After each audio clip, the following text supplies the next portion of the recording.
네, 감사합니다. 오늘 우리에게 주시는 하나님의 말씀은 시편 51편 10절 말씀, 시편 51편 10절 말씀, 구약성경 840면에 있는 말씀이 되겠습니다. 시편 51편 10절 말씀, 구약성경 840면에 있는 말씀이 되겠습니다. 자, 우리 한 절의 말씀이므로 우리 다 같이 한 목소리를 합독하도록 하겠습니다. 시편 51편 10절의 말씀입니다. 시작! 하나님이여, 내 속에 정한 마음을 창조하시고 내 안에 정직한 영을 새롭게 하소서. 아멘. 자, 우리 한 번만 더요. 우리 한 번만 더 큰 목소리 읽도록 하겠습니다. 시작! 하나님이여, 내 속에 정한 마음을 창조하시고 내 안에 정직한 영을 새롭게 하소서. 아멘. 할렐루야. 내 오늘 변함없이 살아있는 주님의 말씀의 은혜를 사모함으로 말미암아, 그리고 이렇게 특별히 주님 앞에 믿음으로 나의 어떠한 마음과 나의 어떤 환경에서도 불구하고 믿음으로 주님을 만나기 위해 나오신 우리 모든 아델포의 교회 성도 여러분들을 주님으로 환영하고 축복합니다. 자, 우리 좌우 옆에 있는 분들한테 사랑 가득한 눈빛으로 좀 이렇게 인사하시면 좋겠습니다. 주님의 이름으로 사랑하고 축복합니다. 네. 자, 우리 한 번 더 인사하실 때 우리 믿음으로 살아갑시다. 네. 자, 우리 한 번 더 고백해 보실게요. 거듭난 우리에게 새로운 삶이 있습니다.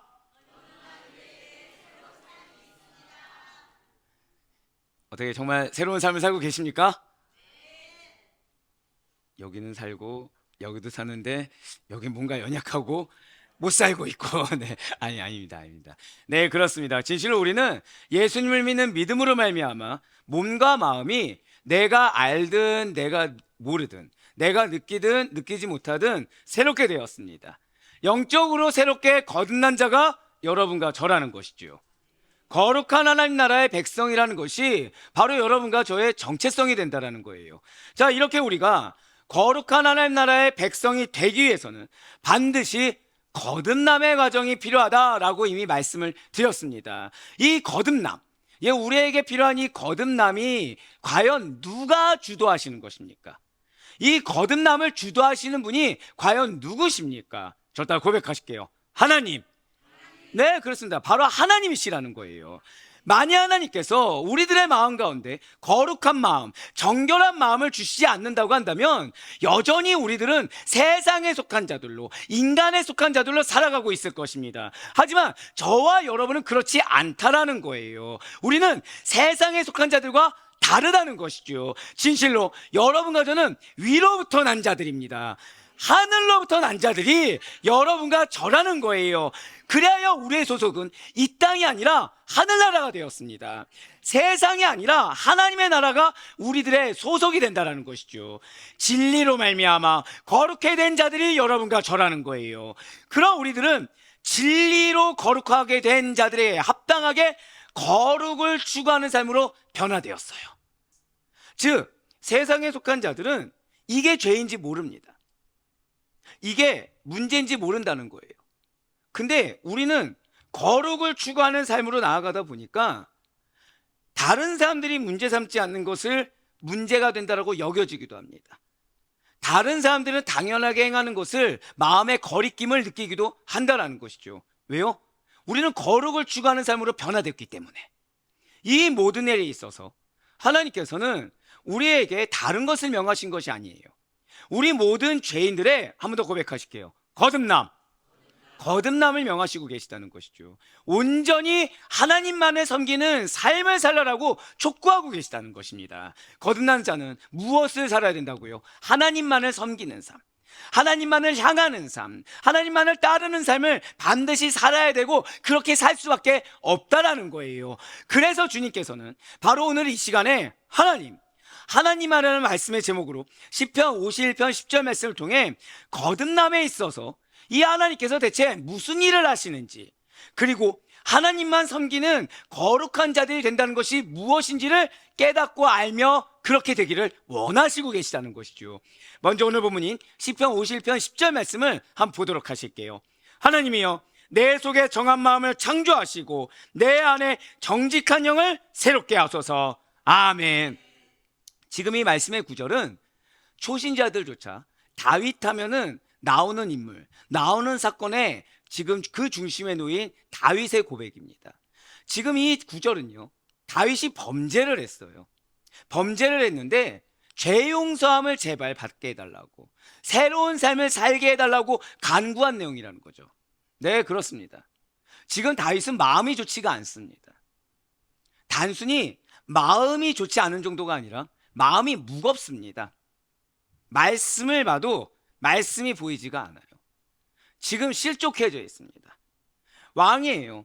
하나님이 나를 특별히 기적적으로 세워주신 왕입니다. 누가 봐도 사울은 왕의 자격이 되었지만 자신은 왕의 자격이 없었다고 생각했는데 하나님께서 택해서 왕으로 만들어 주셨다는 거예요. 그런데 이거에 걸맞지가 않는 거죠.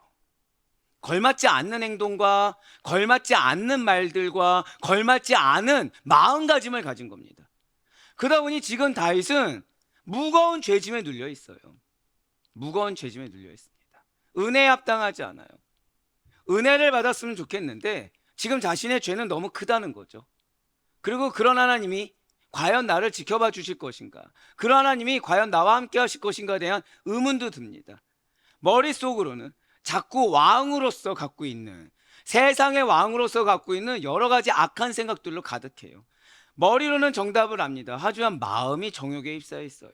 해결이 안 되는 겁니다. 이 죄의 무게가 얼마나 무거운지 그 마음의 괴로움이라는 것이 이루 말할 수 없을 만큼 심각했다는 거예요. 마음만 괴롭습니까? 생각도 괴로워요. 어떻게 할 수 없다 보니까 내려놓고 싶은 마음도 듭니다. 도망치고 싶은 마음도 드는 거예요. 근데 하나님이 세우셨으니까 도망도 못 치는 겁니다. 거기다가 지금 육체까지 죄악해졌다는 거죠. 마음이 어려운데 몸까지도 힘든 겁니다. 그렇습니다. 지금 다윗은 마음도 상해 있고요, 육체도 상해 있는 상태입니다. 무엇 때문인가요? 무엇이 다윗의 마음을 상하게 하고 무엇이 다윗의 지금 육체를 상하게 한 것입니까? 죄입니다. 죄예요.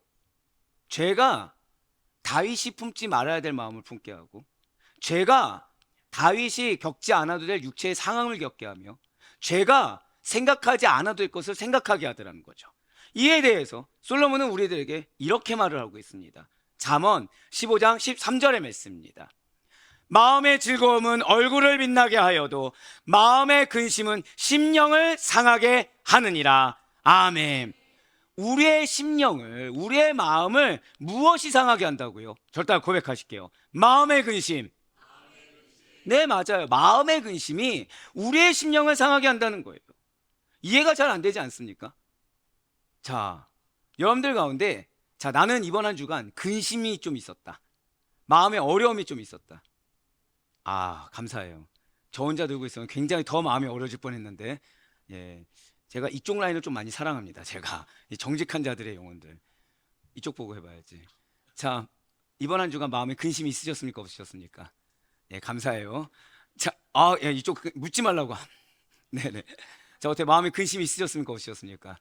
네, 이럴 때 또 감사하죠. 예, 물어보자마자, 네, 맞아요. 우리 마음에 근심이 있습니다. 근데 이게 왜 이상하죠? 여러분들 하나님 믿습니까, 안 믿습니까? 갑자기 소리가 작아졌죠. 여러분들 안에 누가 계십니까?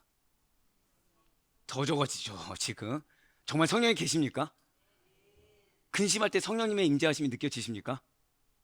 이런다는 거예요. 자, 성령님은 하나님이십니다. 믿으십니까? 방금 전에 아멘과 그 전에 대답이 없던 분들과 동일 인물이라는 거죠. 예, 맞아요. 분명히 우리는 예수님을 믿는 믿음으로 말미암아 거듭났고 그 은혜로 성령님을 허락받았어요.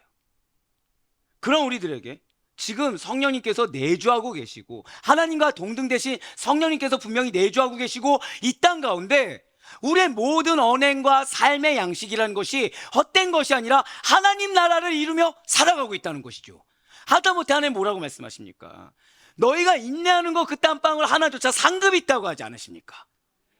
그런데 설령 그래서 고난이 닥쳐와도, 환난이 닥쳐와도 우리의 마음은 내가 지금 환난이 닥쳐서 마음이 어렵더라도 주님 내 마음 좀 어떻게 해주세요, 이거에도 의미가 있다고 하셨기 때문에 나는 근심과 괴로움이 아니라 즐거움과 기쁨, 기대와 소망이 가득해야 정상이라는 거죠. 그런데 대체 왜 우리의 마음이 즐겁지가 않은 것입니까? 대체 왜 성령님께서 내주하신다고 하는데 옆에 있는 사람 은혜 받아서 울고 기뻐서 막 즐거워하는데 나는 그 기쁨이 왜 없고 나는 즐겁지가 않은 것입니까? 대체 나도 지금 동일하게 예수님 믿고 말씀 보고 기도하고 찬양하고 하는데 대체 왜 나는 지금 근심하고 있는 것입니까? 분명 우리의 참된 기쁨이 되시는 예수님을 소유한 자가 우리가 아닙니까? 그런데 왜 슬퍼하는 것입니까? 왜 염려하시는 것입니까? 왜 실족한 것입니까? 분명 저와 여러분은 하나님 한 분만으로 즐거워하고 기뻐할 수 있는 자들입니다. 믿으십니까? 하박국의 고백과 기도를 나의 것으로 알고 사는 자들이 여러분과 저라는 거죠. 그렇기 때문에 아무런 소출이 없을지라도 외적으로 보여지는 어떠한 이익과 열매가 없다고 할지라도 여호와 한 분만으로 즐거워해야 되고 또 그렇게 즐거워할 수 있으며 또 기대할 수 있는 자들이 여러분과 저라는 거예요. 그런데 대체 왜 근심하는 것입니까? 왜 걱정이 되죠? 왜 그 걱정과 근심이 들어오면 왜 헤어나오기가 힘든 것입니까?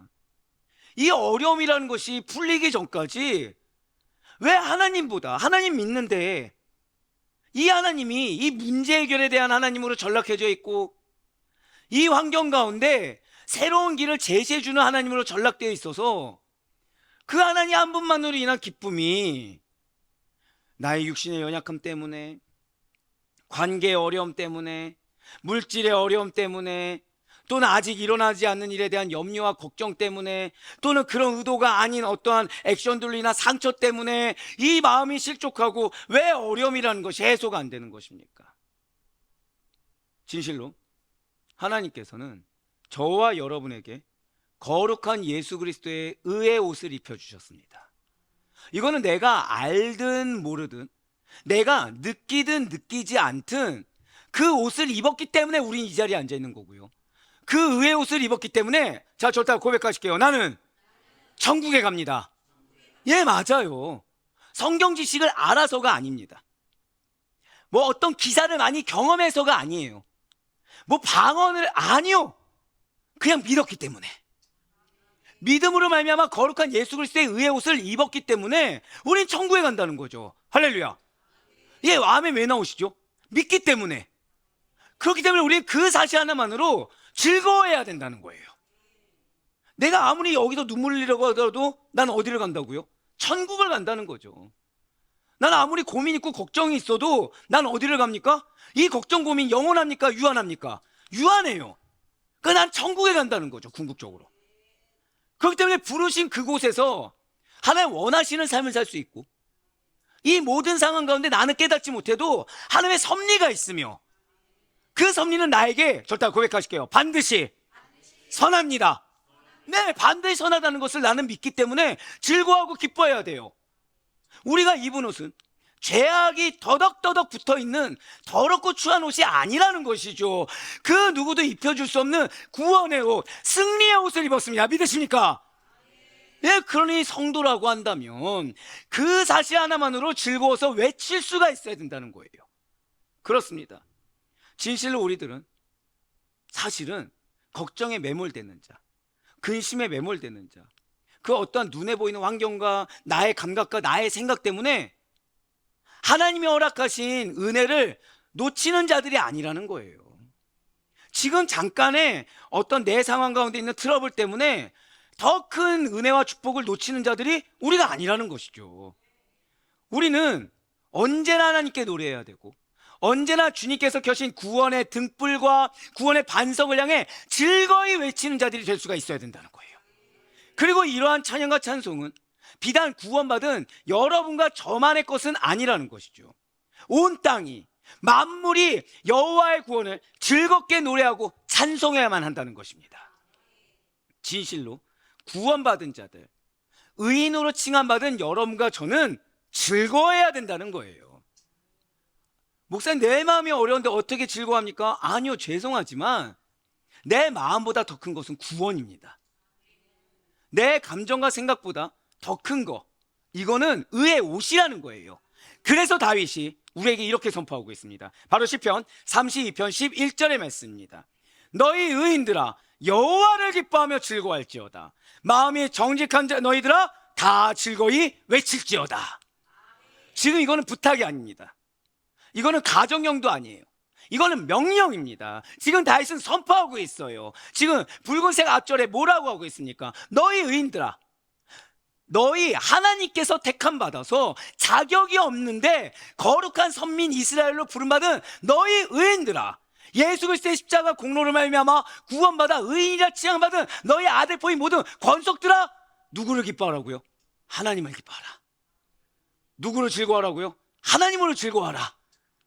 내가 지금 고통을 당하더라도, 내가 억울한 일을 당하더라도, 내가 지금 내 눈앞에 100% 염려가 될 만한 일이 놓여진 것처럼 확신이 든다고 하더라도 하나님으로 즐거워하라. 또 무엇을 요청하세요? 마음이 정직한 너희들아 다 즐거이 외칠지어다. 마음에 성령님을 소유하고 그 성령님으로 말미암아 의와 공도를 행할 너희들아 다 즐거이 외칠지어다. 정확히는 그런 자들은 다 즐거이 외칠 수 있다라는 것입니다. 아니 목사님, 예, 이 말씀 알겠습니다. 근데 맨날 죄 짓고 있는 내가 무슨 의인입니까?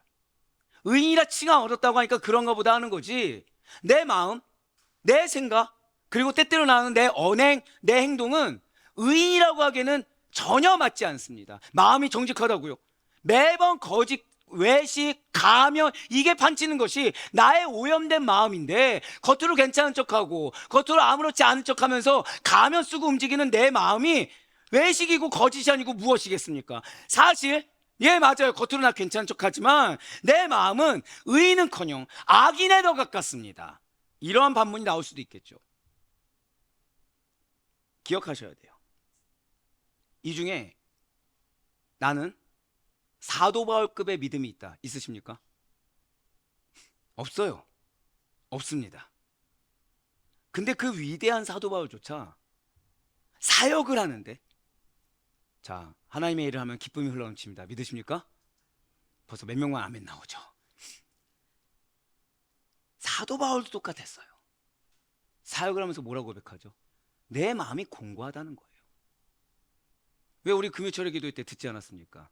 이사야가 사역을 했어요. 근데 하나님이 현현하셨습니다. 뭐라 말씀하셨죠? 입술이 화를 불러. 이사야의 사역이 뭐였습니까? 복음을 증거하는 거였어요. 근데 뭐라고 고백하게 하셨어요? 너 입술이 화를 불러. 너가 망하게 하는 자야. 자신의 실존을 보게 하셨죠. 지금 사도 바울이 그랬어요. 사역을 하는데 솔직하게 고백하는 거죠. 마음이 어떻습니까? 공고한 거예요. 사도 바울이 성령님이 없었습니까? 성령님이 있었어요. 말씀을 몰랐습니까? 말씀을 알았어요. 뭐 해야 될지 명확하게 정답을 다 알고 있었습니다. 근데 그 마음이 어땠다고요? 곤고했다는 거예요. 더불어 또 뭐라고 고백했죠? 매일 나는 십자가에 죽노라 라고 고백한 그조차 그 다음에 뭐라고 얘기합니까? 내가 죄인 중에 괴수다.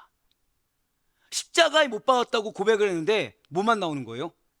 이거는 죄인이라고 말하기도 부끄러울 정도로 괴수의 모습이 나오더라는 거예요. 그조차도 그렇게 정답을 알고 있고 하나님께 크게 쓰임 받았고 사역을 감당했던 그 사역이 일생의 전부였던 그조차도 죄와의 싸움에서의 깊은 고민과 투쟁을 평생토록 달고 살지 않았습니까? 하지만 이 가운데 우리가 잊지 말아야 될 것이 있다는 거예요. 여러분과 저는 의인이라 불리워집니다. 믿으십니까? 절대 고백하실게요. 나는 의인입니다. 여기서 우리가 착각하지 말 것이 있다는 거예요.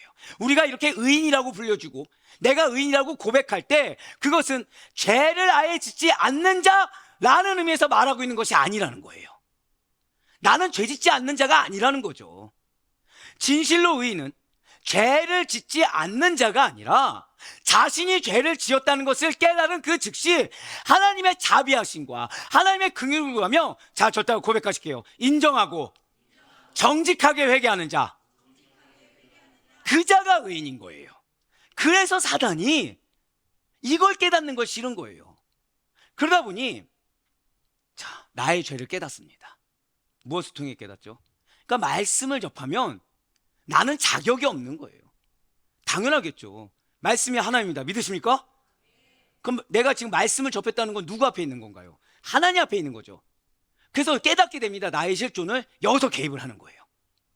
너는 자격이 없어. 너는 자격이 없고 너가 지금 어떻게 성도로서 앉을 수 있겠어? 너가 어떻게 그 사역을 감당할 수 있겠어? 시험을 주는 겁니다. 그래서 죄를 깨닫는 즉시 하나님께 나아가는 것이 아니라 어떻게 해요? 도망칩니다. 타협합니다. 핑계를 댑니다. 외면합니다.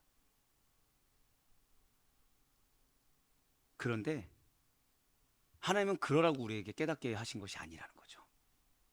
하나님께로 돌아오라고. 저다 고백하실까요? 성실한 인내. 네, 성실한 인내를 함으로 하나님께 돌아오라고. 눈앞에 있는 거 해결할 생각하지 말고 하나님께 돌아오라고. 이 사람과 이 환경과 내가 지금 해결을 보려고 하지 말고 어떻게 하라고요?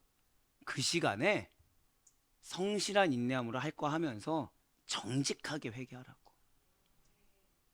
알아서 회개하는 게 아니에요. 받아들여서 회개하는 겁니다. 알아서 돌이키고 하나님께 나아가는 게 아니에요. 인정해서 돌이키고 하나님께 나아갈 수가 있는 겁니다. 사단은 그걸 싫어하기 때문에 다른 요소를 집어넣는다는 거죠.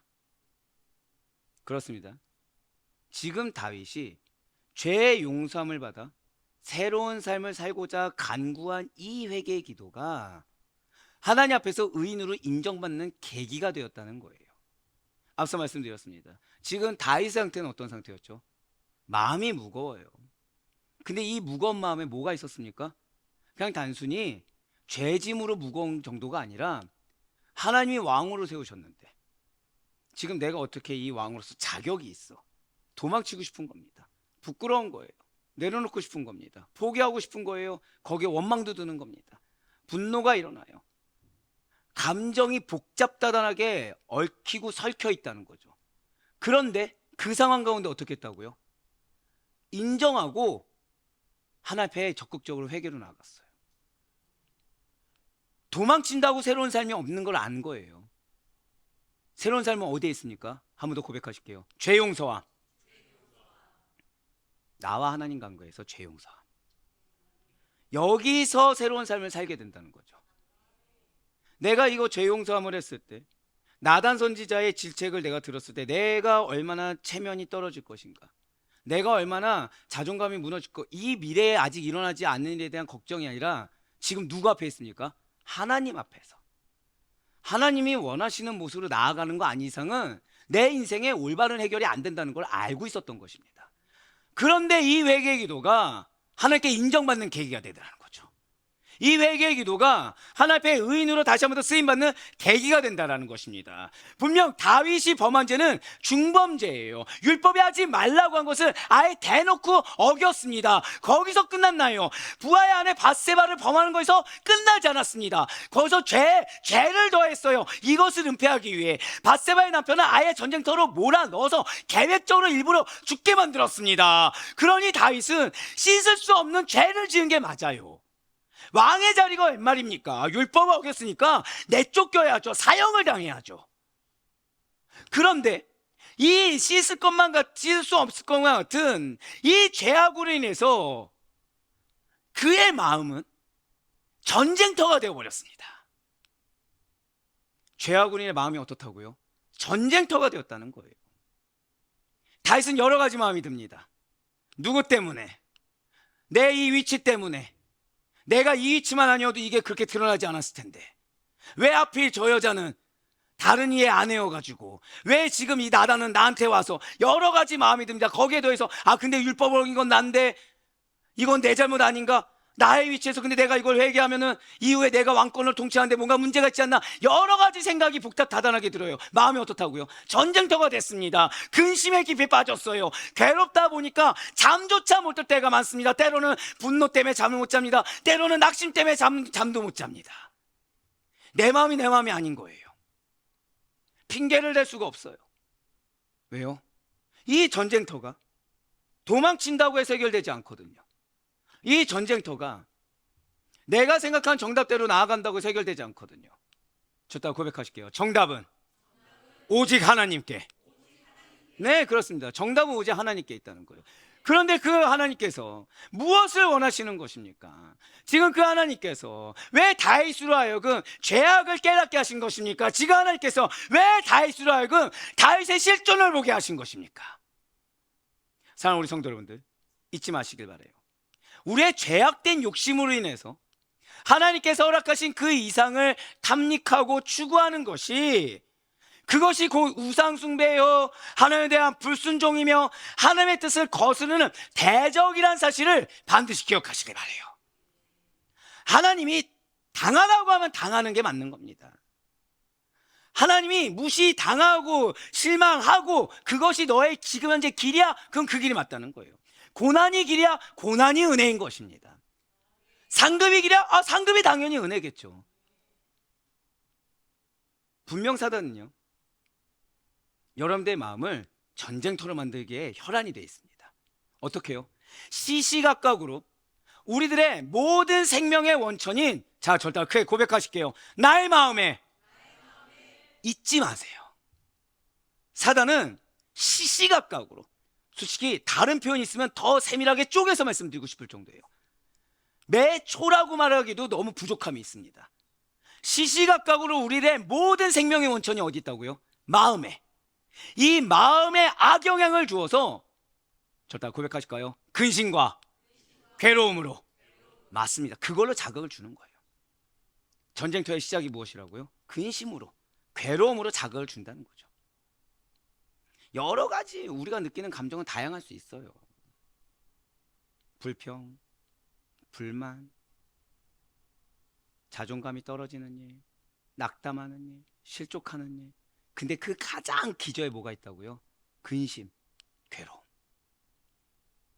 이거를 통해서 여러분들 마음에 악영향을 주고 여러분들 마음을 전쟁터로 만든다는 거죠. 하나님을 그래서 우리의 삶의 중심에서 멀어지게 합니다. 하나님의 뜻보다 무엇이 중요해집니까? 내 뜻이 중요해져요. 하나님의 계획보다 무엇이 중요합니까? 내 입장이 중요해져요. 하나님으로 향하던 방향을 점차 나의 방향으로 틀어버립니다. 거룩을 추구하는 그 속성을 버리고, 거룩이 무엇입니까? 여러분들 거룩이 무엇이죠? 간단하게 말씀드릴까요? 오직 예수입니다. 내가 없는 게 거룩이에요. 그냥 예수도 아니고 십자가에 달리신 예수, 그게 거룩입니다. 나를 십자가에 못 박는 그 상황, 그 환경, 이게 나를 거룩으로 인도하는 환경이고 상황인 거예요. 그 나를 십자가에 못 박았어요. 사람의 말이 들리거나 환경이 보이는 것이 아니라 그냥 예수 하나 보이는 거예요. 이게 거룩입니다. 근데 그 거룩을 추구하는 속성을 버리게 한다는 거죠. 세상에, 그리고 인간적인 것에, 궁극적으로 내 개인적인 것에 잠식되도록 만든다는 거예요. 우리가 하나님만 섬기는 것에 돌이켜서 하나님 외의 것에 더 크고 더 중하며 더 가치 있는 비중을 두도록 미혹을 한다는 것입니다. 하지만 다윗은 그러한 사단의 유혹들이 비록 있을지라도 죄에 대한 나단 선지자의 꾸지람에 회피하거나 핑계대거나 타협하거나 분노하지 않았어요. 꾸지람이라는 하나님의 말씀 앞에 그 즉시 하나님만을 바라보며 회개의 기도로 나아갔다는 거죠. 말씀 앞에 어떻게 반응했다고요? 회개의 기도입니다. 말씀 앞에 일절 다른 핑계나 타협이 아니라 그게 떠오르려고 할 때 그걸 과감히 끄는 거예요. 안 떠오른 게 아닙니다. 앞서 말씀드렸죠. 다윗이 자신의 죄가 뭔지 몰라서 전쟁터가 아닙니다. 아는데 사단의 악영향으로 인해서 어쩔 수 없이 전쟁터가 된다는 거예요. 근데 뭐 앞에 결단했다고요? 절대 고백하실까요? 말씀 앞에. 예, 말씀 앞에 결단했어요. 말씀 앞에 이게 정답이니 저게 정답이니 따지지 않고 뭘로 나갔습니까? 회개의 기도로 나갔어요. 아니 어떻게? 지금 다윗이 중범죄를 저지르고도 어찌 보면 뻔뻔해 보일 정도로 순전하게 하나님 앞에 나아가고 의지할 수가 있단 말입니까? 범죄자잖아요. 하나님을 기만했잖아요. 왜요? 실수로 지은 죄도 아닙니다. 우리 아는 어떻게 죽였죠? 계획적으로 죽였어요. 그럼 그가 어떻게 회개라는 말 한마디에 순전하게 하나님 앞에 의지하며 나아갈 수가 있단 말입니까? 중범죄를 저지른 그가 죄 용서함을 받으리라 라는 근거가 대체 어디에 있단 말입니까? 대체 다윗은 무엇을 믿고 감히 이렇게 큰 죄악 뒤에 신실한 자의 회개의 기도로 깊이 들어갈 수가 있었던 것입니까? 아니, 대체 도저히 해결될 것 같지 않은 우리들의 이 완악하고 패역하며 연약한 심령이 말씀 앞에, 메시지 앞에 회개 기도로 어떻게 깊이 들어가 회복할 수 있다는 이 은혜의 약속을 받을 수가 있단 말입니까? 평강의 하나님이 지켜주십니다. 평강의 하나님이 함께 하신 줄 믿으시기 바래요. 내가 나를 지키는 게 아니에요. 사람이 지켜주는 게 아닙니다. 환경이 지켜주는 게 아니에요. 하나님이 지켜주시는데, 어떤 하나님이요? 평강의 하나님이 지켜주시는 거예요. 이 전쟁터와 같은 상황이 해결되기 위해서는 내 직성대로 되는 것이 아닙니다. 나름 내려놓은 나름의 해결책으로 되는 것이 아니에요. 오직 단 하나, 평강의 하나님께 나아가셔야 돼요. 여러분들 마음에 구할 것은 단 하나예요. 주여, 내게 평강을 주시옵소서. 지금 이 순간 평강을 주시옵소서. 내가 죄인으로서이다. 이거 외에는 없는 거예요. 무슨 기도를 하고 계십니까? 무슨 기도를 드리고 계시죠? 평강의 하나님을 만날 수 있길 간절히 소망합니다. 평강의 하나님이 우리를 지켜주시고 다윗을 지켜주시기 때문에 회복할 수가 있는 거지, 해결돼서 회복되는 것이 아닙니다. 보잘것없는 어린 목동 다윗을 이스라엘 왕으로 높여주신 우리 주 예수 그리스도의 은혜가 아무런 능력 없고 아무런 자격 없고 아무런 가치 없는 우리를 성도 삼아주시고 직분자 삼아주시고 사역자 삼아주신 하나님의 은혜가 다윗의 상한 영혼을, 우리의 상한 영혼을 다시 일으켜 세워주시는 것입니다. 분명 사도 바울은 그래서 우리에게 이렇게 약속하며 축복하고 있다는 거예요. 로마서 16장 20절의 말씀입니다. 평강의 하나님께서 속히 사탄을 너희 발 아래서 상하게 하시리라. 우리 주 예수의 은혜가 너희에게 있을지어다. 사탄을 우리 발 아래 상하게 하신 것이 누구라고요? 평강의 하나님이에요. 평강의 하나님. 평강의 하나님.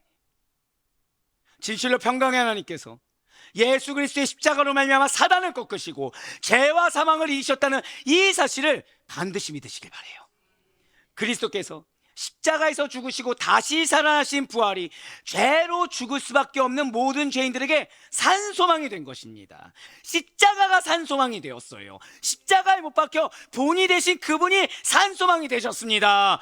그래서 죽음을 이기시고 승리하신 그리스도의 영광이, 예수 그리스도 그 이름을 믿는 모든 자들에게 영광이 되었다는 사실을 반드시 믿으시길 바래요. 바로 이것이 저와 여러분의 승리이자 영광이며 다윗의 승리이자 영광이라는 것이죠. 바로 이 은혜에 대해서 감격함으로 베드로가 이렇게 선포하고 있습니다. 베드로전서 1장 3절과 4절의 말씀입니다. 우리 주 예수 그리스도의 아버지 하나님을 찬송하리로다. 그의 많으신 긍휼대로 예수 그리스도를 죽은 자 가운데서 부활하게 하심으로 말미암아 우리를 거듭나게 하사 산소망이 있게 하시며 썩지 않고 더럽지 않고 쇠하지 아니하는 유업을 있게 하시나니 곧 너희를 위하여 하늘에 간직하신 것이라. 아멘. 진실로 하나님께서는 예수 그리스도의 부활을 통해서 죄인들을 거듭나게 하셨습니다. 우리를 거듭나게 하신 것은 십자가에 못 박혀 죽으시고 부활하심으로 말미암아 거듭나게 하셨어요. 무엇으로요? 무엇으로 새 생명이요? 죽고 십자가에서 살아나야 되는 거예요. 우리의 죄악을 그 가운데 흘리신 당신의 보혈로 씻겨주셨다는 것입니다. 모든 인간의 죄 문제는 죄사함의 권세를 지신 하나님께서 오직 예수 그리스도의 십자가에서 피 흘려 죽으심으로 말미암아 해결해 주셨다는 거죠. 바로 다윗이 죄사함의 권세를 가지신 하나님께서 전적인 주체가 되어주시사 모든 죄인들을 거듭나게 하신 그러한 거듭남의 은혜를 받은 자라는 거예요. 거듭남의 은혜, 그 주체가 누구시라고요? 하나님이시라는 거죠. 하나님이 거듭나게 해주셨어요. 하나님이 지금 이 시간에도 낙심해 있는 우리들에게 거듭남의 은혜를 계속 주십니다. 진실로 하나님께서는 죄된 심령으로 썩어질 죄악된 인간들을 거듭나게 하셨습니다. 그리하여 저와 여러분을 범죄한 다윗을 모든 지성과 의지, 감정과 정서의 전 인격적인 변화를 주심으로 말미암아 새 사람이 되게 하셨다는 것이죠. 진실 하나님께서 다윗을 하나님의 사람으로, 여러분과 저를 하나님의 사람으로, 그리스도의 은혜 안에 거하는 자로, 성령의 충만함을 덧입은 자로 거듭나게 해 주셨다는 것입니다. 사랑하는 모든 성도 여러분들, 하나님께서는 아담이 범죄한 일에 영적으로 죽은 인류를 당신의 불가항력적인 은혜로 거듭나게 해주셨다는 사실을 믿으시길 바라요. 우리가 거듭나게 된 것은 하나님의 은혜로 된 것이지 나의 공로, 나의 능력, 나의 지식, 나의 경험으로 된 것이 결코 아니라는 거예요. 은혜로 되었습니다. 우리의 그럼 이 삶도 무엇으로 되는 것입니까? 은혜로 되는 거예요. 거듭남은 그 가운데 오직 하나님의 살아있는 말씀으로 되어진다는 사실을 잊지 마셔야 된다는 거예요. 거듭남은 무엇으로 된다고요? 살아있는 하나님의 말씀. 베드로 역시 이에 대해서 그래서 이렇게 증거하고 있습니다. 베드로전서 1장 23절의 말씀, 우리 다 같이 베드로전서 1장 23절의 말씀 다 같이 읽겠습니다. 시작. 너희가 거듭난 것은 썩어질 씨로 된 것이 아니요 썩지 아니할 씨로 된 것이니 살아있고 항상 있는 하나님의 말씀으로 되었느니라. 아멘. 우리가 거듭난 거 뭘로 됐다고요? 말씀으로 되었어요. 내가 지금 거듭나는 회복의 은혜는 어디에 있다고요? 말씀에 있는 것입니다. 내 생각, 내 계획, 내 감정, 인간의 것, 세상의 것 아니요, 오직 하나님의 말씀으로. 진실로 거듭난 것은 살아있고 항상 있는 하나님의 말씀, 바로 하나님의 말씀으로 말미암아 되었다는 사실을 잊지 마시길 바라요. 지금 하나님께서는 말씀이 살아있다고 하셨습니다. 예, 맞아요. 살아서 꿈틀대고 우리 모든 죄인들의 혼과 영과 미, 관절과 골수를 쪼개기까지 하는 것이 말씀이에요. 분명히 이에 대해서 히브리서 기자가 뭐라고 선포하였습니까? 히브리서 4장 12절의 말씀입니다. 하나님의 말씀은 살아있고 활력이 있어 좌우의 날성 어떤 검보다도 예리하여 혼과 영과 및 관절과 골수를 찔러 쪼개기까지 하며 또 마음의 생각과 뜻을 판단하나니. 아멘. 그렇습니다. 하나님의 말씀은 생명력이 있어요. 운동력이 있습니다. 그리고 영원히 항구히 역사합니다. 거듭남이라는 기적은 하나님의 말씀이 아니고선 일어날 수가 없어요. 은혜가 없다고요? 아니요, 은혜가 있죠. 무엇이 문제입니까? 말씀을 잡아야죠. 나에게 허락된 말씀을 잡아야죠. 메시지가 들려서 지금 마음 가운데 전쟁터가 생겼다고요? 메시지가 들려서 끝나는 것이 아니라 메시지를 잡으셔야죠.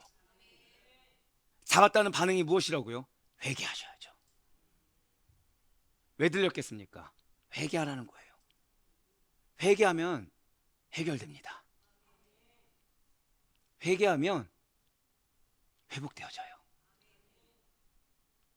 진실 하나님께서는 말씀으로 우리를 새롭게 하시며 병든 자의 마음과 육체를 소생시키십니다. 무엇이 우리를 소생케 합니까? 말씀이 소생케 해요. 알라는 얘기가 아니에요.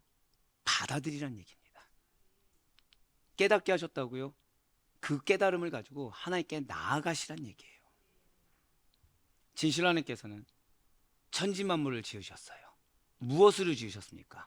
말씀으로 천지만물을 지으셨어요.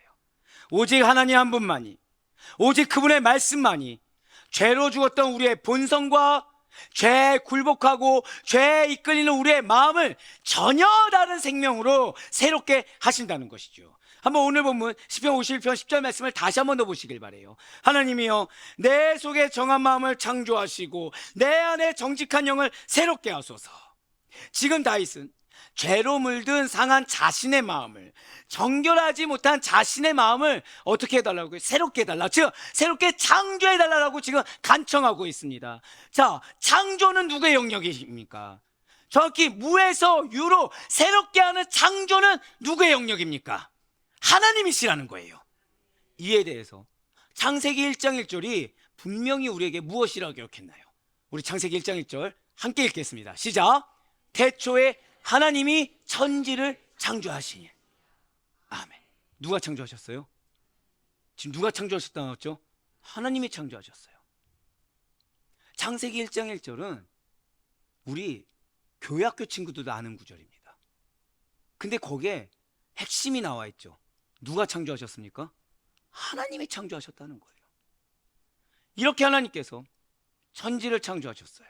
근데 이 천지를 창조하신 성격은 이미 존재했던 것을 가지고 새롭게 조합하는 정도가 아닙니다. 인간이 무언가를 만든다는 것은 기존에 있던 재료들을 활용해서 과거와의 연속 안에서 창조하는 것에 지나지 않아요. 하지만 하나님의 창조는 이전에 만들어졌던가 이전에 지어낸 일이 전혀 없는, 이전과는 완전히 다른 차원으로 하신, 자, 절대 고백하실게요. 절대 창조행위. 네, 절대 창조행위를 마련한다는 거죠. 이렇게 하나님께서 천지를 창조하신다라고 했을 때 창조는 히브리어 원어로 여러분들 아시는 단어입니다. 한번 저따 고백하실게요. 빠라. 예, 이 정도는 기억하시면 좋을 것 같아요. 창조가 무엇이라고요? 빠라라는 단어라는 거예요. 자, 그런데 놀라운 사실이 있죠. 이러한 빠라라는 히브리어 원어는 택한 백성의 구원을 위한 하나님의 사역에도 동일하게 쓰임받고 있다는 거예요. 자, 창조가 어디에도 쓰임받고 있다고요? 자, 절대 고백하실까요? 나의 사역에, 여러분들의 사역에 동일하게 쓰임받는 것이 무엇이라고요? 빠라라는 단어라는 것입니다. 그것이 바로 오늘 본문의 창조하시고예요. 한번 오늘 본문 시편 51편 10절 말씀 다시 한번 더 보시길 바랍니다. 하나님이여 내 속에 정한 마음을 창조하시고 내 안에 정직한 영을 새롭게 하소서. 아멘. 네, 그렇습니다. 하나님의 절대 창조행인 빠라의 명령령이 있어요. 그거는 빼라라고 하는데, 이 빼라가 어디 나온 것입니까? 바로 오늘 보면 시편 51편 10절에 붉은색으로 표현된 창조하시고에 동일하게 쓰여졌다는 거죠. 창세기 1장 1절에 창조가 51편 10절 창조에 동일하게 나와 있다는 것입니다. 죄인을 거듭나게 하사 새 삶이 되게 하시고 하나님을 향한 삶으로 변화시키는 염대의 마음을 회복케 하시고 염대의 사역을 통해 당신의 나라를 이루시는 새 창조는 오직 권능의 하나님만이 가능하십니다. 오늘 본문에 다윗이 처음에 뭐라고 부르고 있나요? 녹색으로 뭐라 표현되어 있죠? 하나님이요. 이 하나님이 창세기 1장 1절에 엘로힘 하나님, 권능의 하나님하고 동일하게 쓰여지고 있다는 거예요. 할렐루야. 지금 무엇입니까?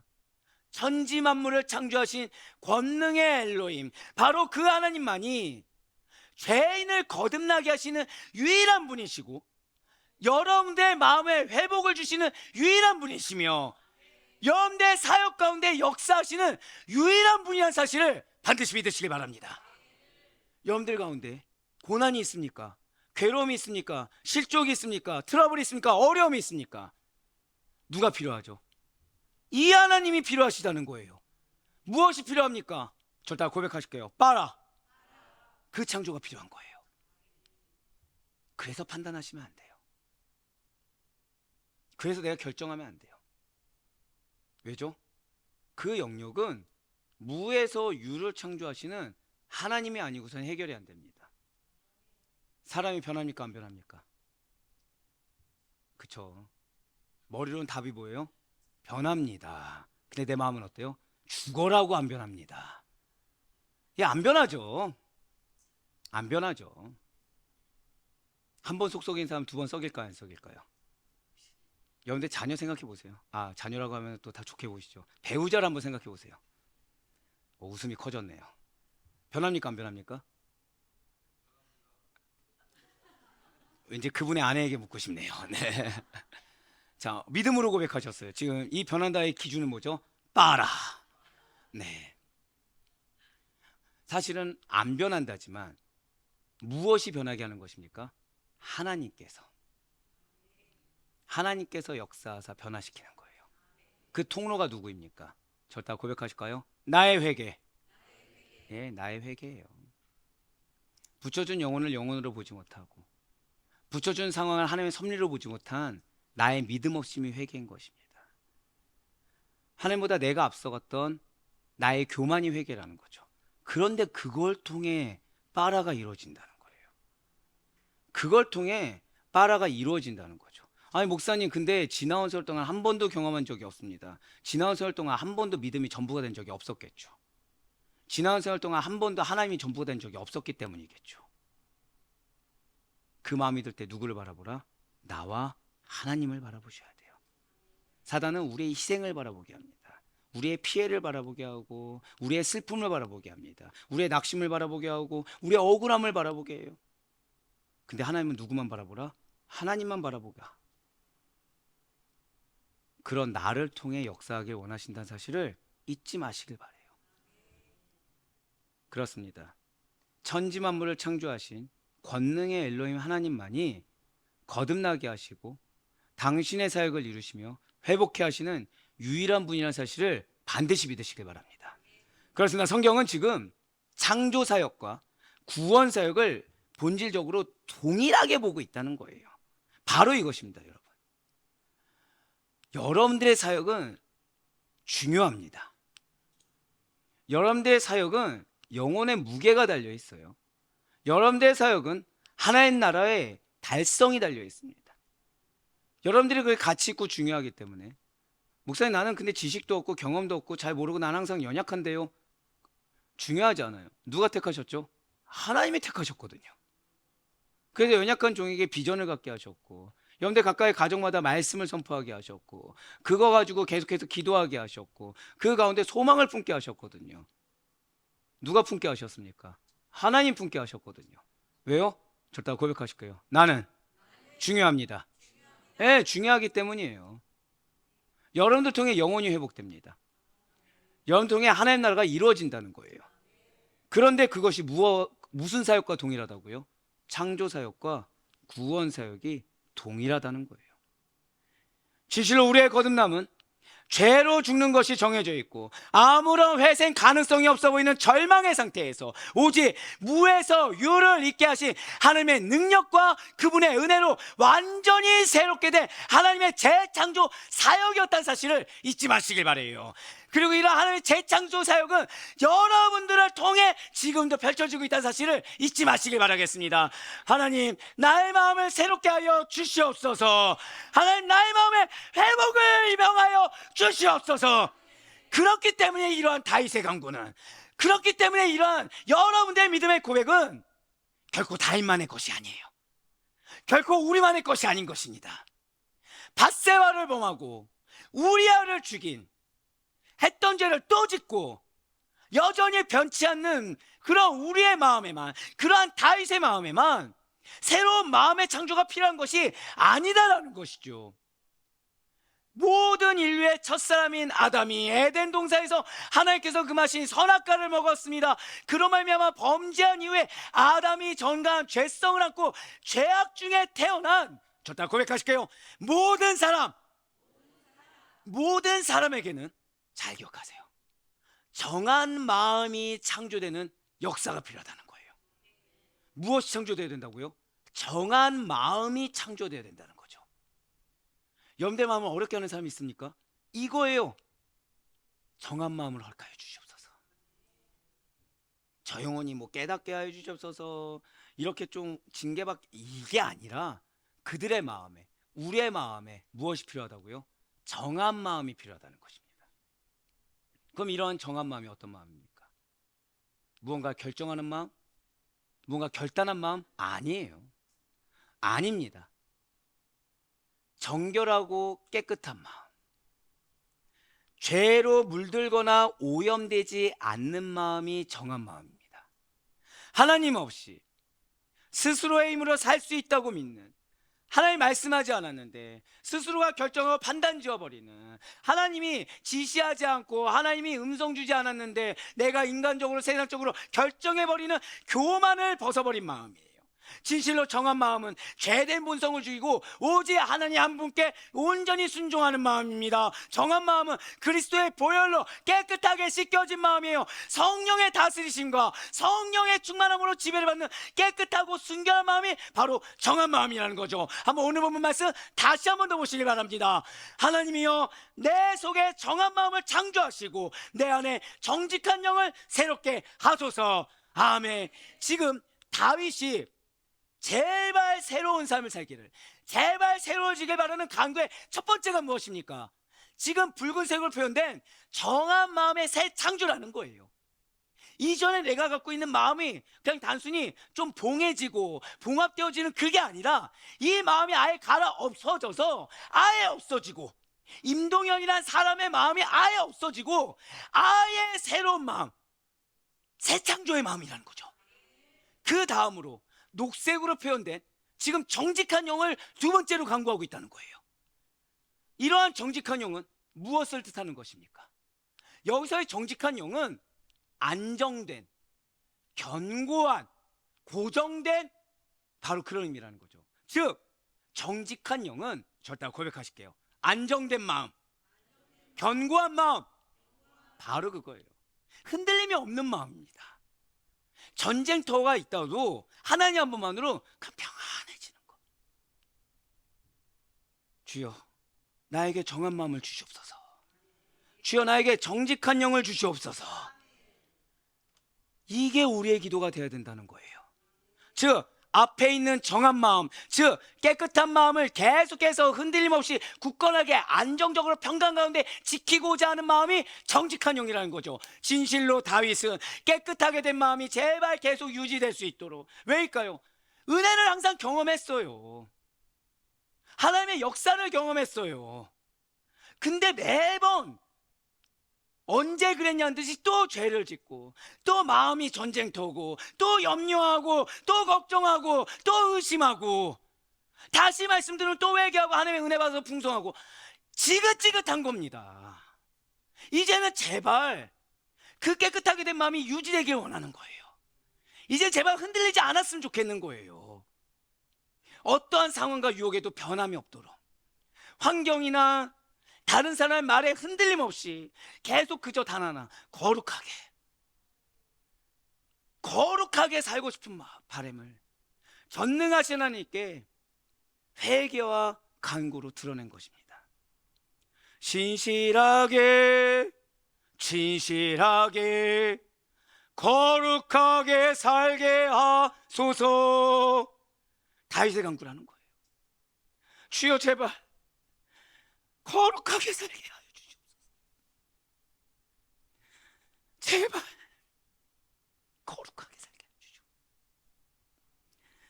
우리가 하나님께, 하나님 고쳐주세요, 하나님 바꿔주세요, 하나님 변화시켜주세요, 하나님 해결해주세요, 하나님 새롭게 만들어주세요, 하나님 새로운 길을 제발 열어주시고 제발 새로운 삶을 살게 해주세요.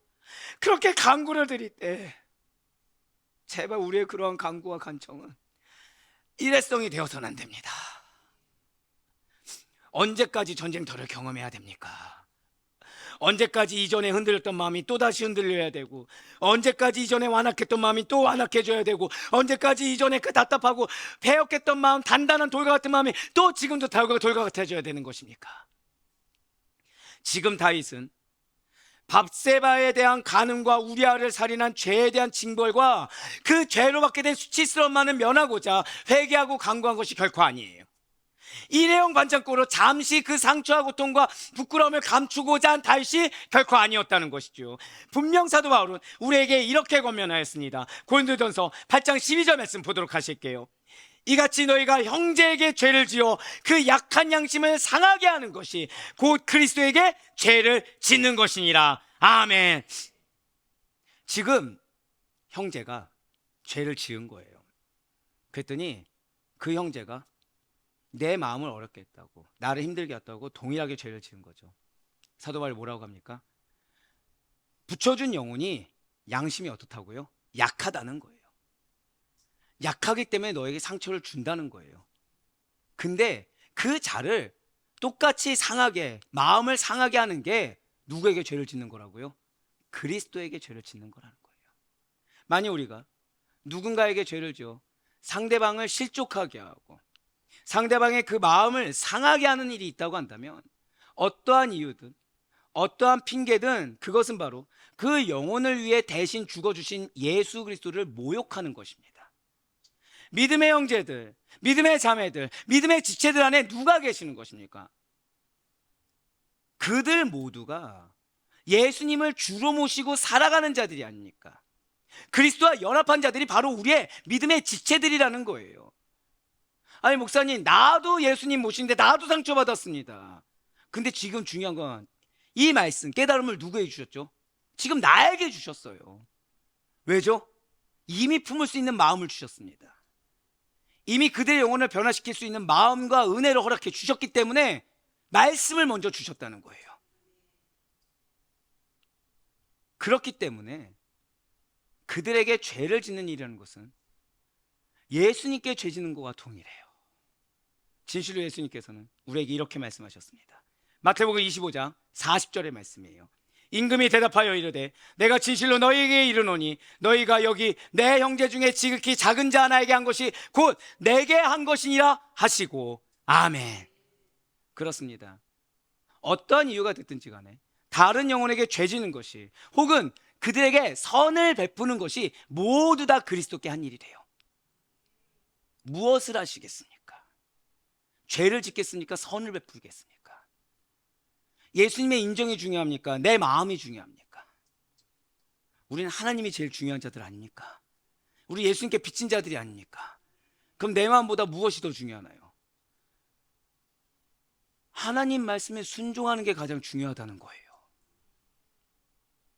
그리스도를 주로 모시고 있는 자들에게, 하나님의 형상으로 지음받은 자들에게 한 것이 곧 예수 그리스도께 한 일이며 하나님께 한 일이 된다는 거죠.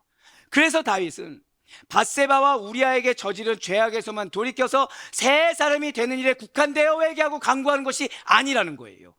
완전하게 새로워진 나, 내 몸과 마음이 이전의 죄악에서 벗어나 새로운 삶으로 전향하는 나, 바로 그러한 하나님의 절대 창조 사역이 내 삶 가운데 일어나기를 간구하고 있다는 것이죠. 그렇다면 이렇게 하나님의 새 창조로 이루어진 거듭남이 가져온 삶의 변화라는 것은 구체적으로 어떻게 나타나겠습니까? 그것은 에덴 동산에서 처음 만들어진 아담의 상태로의 회복을 의미한다는 거예요.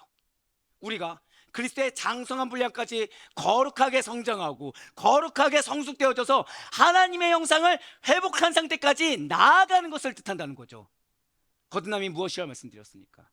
즉각적으로 전인격이 송두리째 바뀌는 좁은 의미에서 죄된 옛 생활 방식에서 하나님만을 섬기는 새로운 삶의 변화라는 넓은 의미로까지 포함하고 있다고 말씀드렸었습니다.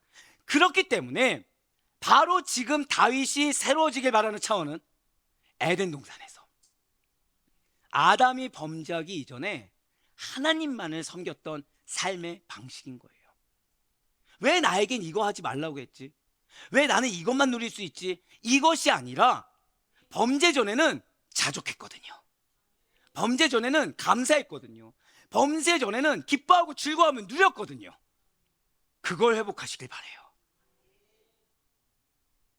지금 오직 하나님만 섬기는 삶을 회복시켜 달라고. 그래서 다윗 자신에게 정한 마음을 주시되 계속 그 상태가 지속되게 해달라고 그래서 간구했다는 거예요. 사로울의 아데포유교회 성도 여러분들, 진실로 하나님께서 우리를 창조하실 때 어떻게 만드셨습니까? 하나님만 섬기라고 만들어 주셨어요. 무엇 때문에 못 섬기겠다가 아니라 무엇이 있든 하나님만 섬기게. 그렇게 하나님만을 섬기도록 창조된 인간이 그렇게 되지 못한 상태가 바로 죄된 상태고 죄된 마음입니다. 분명 사단은 우리를 시험합니다. 세상 권세는 우리를 유혹합니다. 너가 더 중요하다고. 그러니 인간을 더 추앙하고 사람을 더 높이고 세상을 추구하라고, 세상을 인간을 간절히 원하고 갈망하라고 아주 강력하게 미혹한다는 거예요. 무엇이 필요하겠습니까? 이에 대해서 우리는 단호해질 필요가 있다는 거예요. 사탄아 물러가! 오직 하나님께만 경배하고 오직 하나님만을 섬길 것을 결단하고 선포하며 다짐해야 된다는 거예요. 내 안에 있는 실족을 인정할 것이 아니라 내 안에 사단이 지금 미혹하는 거 알고 사탄아 물러가라, 나는 하나님만을 믿겠다, 나는 하나님만을 경배하겠다, 그렇게 선포하고 다짐해야 된다는 거죠. 분명 예수님께서도 이렇게 선포하시고 명령하셨습니다. 마태복음 4장 10절의 말씀이에요. 이에 예수께서 말씀하시되 사탄아 물러가라, 기록되었으되 주 너의 하나님께 경배하고 다만 그를 섬기라 하였느니라. 지금 예수님께서 어느 상황 가운데 선포하셨습니까? 꽃길이었나요? 모든 사람이 예수님을 추앙하고 있었나요? 광야예요, 광야. 외로웠습니다. 굶주렸어요. 도움의 손길 하나 없었습니다. 하나님 외에는 바랄 것이 없었어요. 당신에게 주어진 사역을 위해서 금식하며 기도했어요. 희생하기 위해 기도했어요. 근데 억울하게 지금 누가 등장했습니까? 사탄이 등장했어요. 예수님 이상하게 여기지 않았어요. 어떻게 말씀하십니까? 사탄아 물러가라, 끝이에요. 내가 지금 어떤 상황 가운데 왜 이게 와? 내가 지금 이렇게까지 했는데 왜 이게 와? 이거 묻지 않으셨어요. 아, 나는 내가 이렇게까지 기도했는데 사탄이 들어왔어, 난 자격이 없어, 이러지 않았어요. 딱 하나, 들어왔으면 어떻게 하면 되죠? 물리치면 돼요. 내 마음에 평강이 없어요. 그럼 뭐 하면 되죠? 물리치면 돼요. 여러분들은 평강의 권속입니다. 믿으십니까? 그걸 방해하는 게 있으면 그게 사탄이에요. 그 사람이 아니고 그 환경이 아닙니다.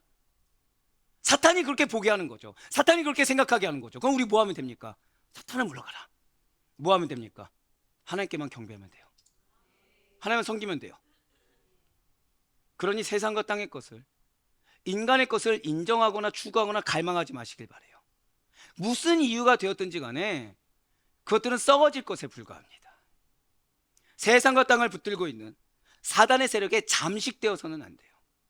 우리의 본질적 관심은 죄된 본성 속에서 흔들리고 넘어지는 연약함을 딛고 일어나서 죄에 이끌려 상하고 더러워진 마음의 한계를 뛰어넘어서 오직 우리를 거듭나게 하는 새 창조에만 우리는 관심이 있어야 되는 것입니다.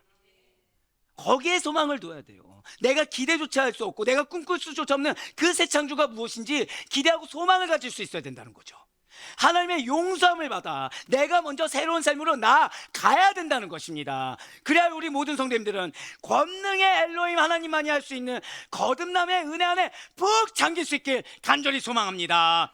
오직 하나님만을 섬기는 삶으로 회복되어질 뿐만 아니라 정한 마음이 정직한 영이 될 수 있도록 거룩하고 정결한 마음이 평생토록 흔들리지 않을 수 있길 간절히 바라요. 혹시 여전히 상한 마음입니까? 혹시 여전히 지치고 괴로움만 가득합니까? 마음 가운데 고집불통으로 돌덩이를 여기다 두고서 이 돌덩이를 인정하느라 은혜의 기회를 놓치고자 하는 그 안타까운 가운데 있습니까? 상한 마음의 치유와 갱신은 오직 하나님께만 속한 일이에요. 거듭남은, 회복은 오직 하나님의 새 창조 역사로만 가능합니다. 계속해서 우리의 관심과 열정이 거룩하신 하나님께만 향하기를 바라요. 나를 지키고자 하나님을 놓친 일이 없어야 됩니다. 아니요, 나는 나를 지키는 것이 하나님을 지키는 것입니다라는 착각을 해서는 안 돼요. 이미 예수님께서는 원리를 말씀해 주셨어요. 믿음의 원리가 무엇입니까? 누군지 나를 따르거든 누구를 부인해야 되죠? 자기를 부인하고 뭐 해야 됩니까? 자기 십자가 지고 따르라고 했어요. 나를 부인하지 않았는데 어떻게 하나님이 함께합니까? 내 십자가 지지 않았는데 어떻게 하나님이 함께합니까? 나를 지키면 하나님 지키지 못합니다. 나를 버려야 하나님 지키는 거예요. 십자가, 나를 버리고 십자가를 져야, 십자가 내 공로와 의가 안 돼야 하나님과 함께하는 겁니다. 그래 바라옵거나 없기는 이미 여러분들의 마음은 진리로 거룩해진 마음입니다. 이게 당연한 상태예요. 내 마음의 전쟁터가 당연한 게 아니라 거룩해진 마음, 평강의 하나님이 함께하는 마음이 당연한 상태입니다. 그런 우리의 마음으로 우리의 방향을 오직 하나님께만 두시고 언제나 사람의 소리에 민감한 것이 아니라 성령의 음성에, 성령의 충만함으로 하나님께 속한 자로만 살아가시는 우리 모든 거룩한 백성들이 다 될 수 있기를 주님의 이름으로 간절히 축원합니다.